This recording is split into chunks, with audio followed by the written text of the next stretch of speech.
Welcome to வாங்க ருசிக்கலாம் channel. இன்னைக்கு நாம பார்க்க போறது பூண்டு வெத்தலை சாதம்.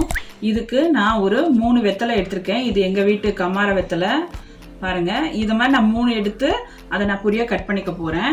ஒரு 20 பல்லு பூண்டு எடுத்திருக்கேன், அதையும் பொடியா நறுக்கியிருக்கேன். சின்ன வெங்காயம் ஒரு 10 நம்பர் பொடியா நறுக்கிக்கோங்க. ஒரு பெரிய வெங்காயம், ஒரே ஒரு பச்சை மிளகாய் கீரி எடுத்துக்கோங்க. இப்போ வாங்க இந்த பூண்டு வெத்தலை சாதம் எப்படி செய்யலான்னு பார்க்கலாம். பூண்டு வெத்தலை சாதத்துக்கு 1 கப்பு பச்சரிசி எடுத்து நான் ஒரு அரை மணி நேரம் ஊற வச்சுருக்கேன். நீங்கள் எந்த ரைஸில் வேணால் பண்ணலாம், நான் பச்சரிசியில் பண்ணுறேன். ரைஸ் செய்யறதுக்கு ஒரு குக்கர் எடுத்துக்கோங்க. அதில் ஒரு புளிக்கரண்டி எண்ணெய் ஊற்றிக்கோங்க. எண்ணெய் காஞ்ச உடனே ஒரு அன்னாச்சி மொக்கு, ஒரு ஏலக்காய், 2 லவங்கம் போட்டுக்கோங்க.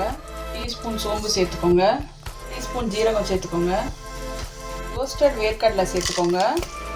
இதெல்லாம் பொரிஞ்ச அப்புறம் அந்த பொரியான வைக்க பூண்டு பருக்களை சேர்த்துக்கலாம். இது பூண்டு தான் நல்லா டேஸ்ட் கொடுக்கும், அதனால் ஆயிலே போட்டு பூண்டை ஒரு 2 மினிட்ஸ் நம்ம நல்லா வதக்கலாம். வெங்காயம் 10 நம்பர் சொன்னேன், அதை சேர்த்துக்கிறேன். பெரிய வெங்காயம் 1 நம்பர் சேர்த்துக்கிறேன். பச்சை மிளகாய் 1 கீறினது, இதெல்லாம் சேர்த்து நல்லா வதக்குங்க.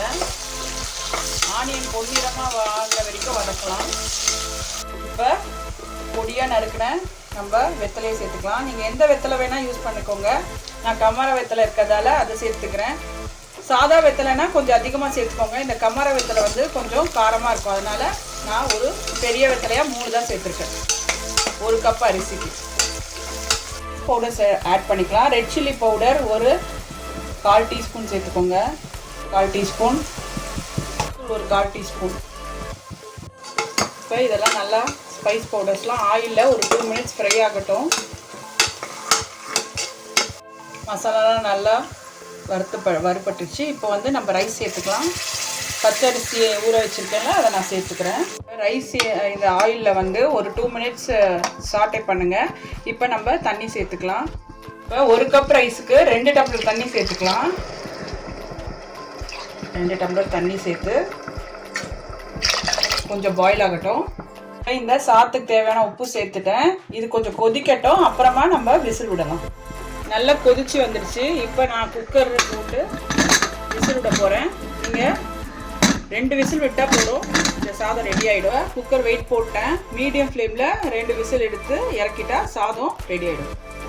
2 விசில் ஆயிடுச்சுங்க. இப்போ நான் வந்து குக்கர் ஓப்பன் பண்ண போகிறேன். நம்மளுடைய பூண்டு வெத்தலை சாதம் எப்படி ரெடி ஆகிடுச்சு பாருங்கள். இதை நீங்கள் குழந்தைங்களுக்கு லஞ்ச் பாக்ஸாக கூட கொடுக்கலாம், ரொம்ப ஹெல்த்தியானது கூட. பாருங்கள், வெத்தலை போட்ட மாதிரியே தெரியல. இது ஒரு லஞ்ச் பாக்ஸ் ரெசிபிங்க, நீங்களும் மறக்காமல் ட்ரை பண்ணுங்கள்.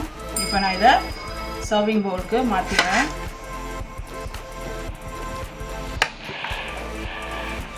நம்ம இப்போ பார்க்க போகிறது கொண்டக்கடலை வடை. கொண்டக்கடலை வடை செய்கிறதுக்கு ஃபஸ்ட்டு ஒரு மிக்சர் ஜாரில் ஒரு 1/4 டீஸ்பூன் சோம்பு சேர்த்துக்கோங்க. நறுக்குனது ஒரு 10 பல்லு பூண்டு, பச்சை மிளகாய் பொடியாக நறுக்குனது. தண்ணியே இருக்கக்கூடாது, இருத்துட்டு வெறும் கடலையாக சேர்த்துக்கோங்க. தேவையான உப்பு சேர்த்து இப்போ இதை மிக்சி ஜாரில் தண்ணி ஊற்றாமல் கொரன்னு அரைச்சிக்கலாம். பாருங்கள், கொண்டக்கடலையை இந்த மாதிரி கொஞ்சம் கொரன்னு உதிராக அரைச்சி எடுத்துக்கோங்க. எப்படி நம்ம மசால் வடைக்கு அரைப்போமோ கிட்டத்தட்ட அது மாதிரி தான் அரைச்சிக்கணும். இப்போ இதோட பொடியாக நறுக்கின பெரிய வெங்காயம் 2, பொடியாக நறுக்கின கருவேப்பிலை, மல்லி, பெருங்காயத்தூள் வந்து ஒரு சிட்டிகை சேர்த்துக்கோங்க. இது கொண்டக்கடலை கேஸ்னால நான் சேர்த்துக்கிறேன். இப்போ இதெல்லாம் நல்லா மிக்ஸ் பண்ணிக்கலாம். இது ரொம்ப ஹெல்த்தியான வடைங்க, குழந்தைங்களுக்கு செஞ்சு கொடுங்க. ரொம்ப ப்ரோட்டீன் கண்டென்ட் நிறைய உள்ளது.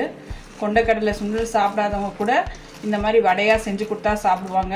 நீங்கள் குழந்தைங்களுக்கு ஈவினிங் ஸ்நாக்காக கூட கொடுக்கலாம். இது ஊற வைக்கிற ஒண்டி தான் வேலைங்க, மற்றபடி வடை செய்கிறது ரொம்ப ஈஸிங்க. ஒரு கடாயில் ஆயில் சூடு பண்ணிக்கோங்க. நம்ம இப்போ இந்த கொண்டக்கடலை வடையில் சுட போகிறோம். மாவு எடுத்து இந்த மாதிரி ஃப்ளாட்டாக தட்டி ஒன்றா போடுங்க. மீடியம் ஃப்ளேம்லேயே சுடுங்க. நல்லா பபுள்ஸ் போன அப்புறம் ஒரு பக்கம் வந்த அப்புறம் இன்னொரு பக்கம் திருப்பி போடுங்க. வடை 2 பக்கம் நல்லா செவந்து கிறிஸ்பாக வந்துடுச்சு. நம்மளுடைய கொண்டக்கடலை வடை சூப்பராக ரெடி ஆகிடுச்சு பாருங்கள். கிட்டத்தட்ட மசால் வடை டெக்ஸ்டர்லேயே இருக்குது. இது ரொம்ப ஹெல்த்தியானதுங்க, நீங்களும் ட்ரை பண்ணுங்கள். நான் இப்போ சர்விங் பவுலுக்கு மாற்றிடுறேன். கொண்டக்கடலை வடை சூப்பராக ரெடி ஆகிடுச்சு பாருங்கள். இதை புட்டாலே செம கிறிஸ்பாக இருக்குது பாருங்கள். வாவ், எம்மி வடை. இதை நீங்கள் ஈவினிங் ஸ்நாக்காக கூட ட்ரை பண்ணலாம்.